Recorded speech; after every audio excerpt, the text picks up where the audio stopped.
العاشق في جمال النبي صلى عليه ويحط لنا اللايك الحلو بايديه، وحياة حبيبك النبي لا تصلي على رسول الله صلى الله عليه وسلم.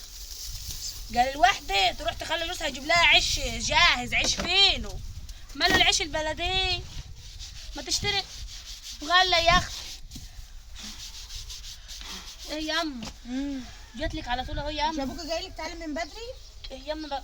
انت جايه متاخره كده ليه؟ خلصت الفرن فاضي. انا يعتبر يما عروسه جديده. عروسه جديده؟ ايوه عروسه جديده. بعد 4 ايام عروسه جديده؟ الله عروسه جديده يما، ما انا بقالي 6 شهور بعيده عن جوزي يما.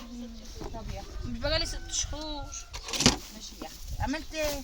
عملت ايه في ايه يما؟ انت وجوز؟ وانا لازم احكي لك على السر يما اللي عملناه؟ ما ينفعش يما، دي اسرار برضه.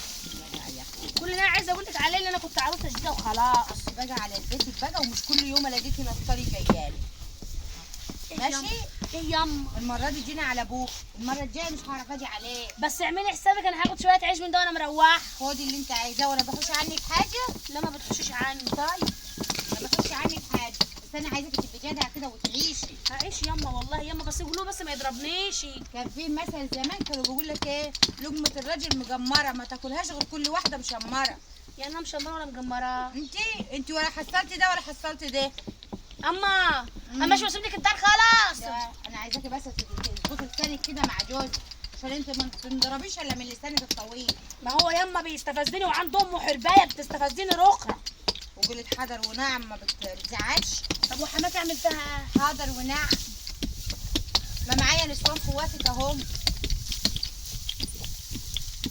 ايه مش عاجبك صح؟ انا تعبت. مش على بالك تقولي لها حاضر ونعم؟ انا تعبت. ما انت لو بتعتبريها زي امك هتقولي لها حاضر ونعم. انا تعبت يلا. تعبتي خلصت. انا تعبت. خلصت. والعاشق في جمال النبي صلى عليه ويحط لنا اللايك الحلو بايديه، صلى على رسول الله صلى الله عليه وسلم.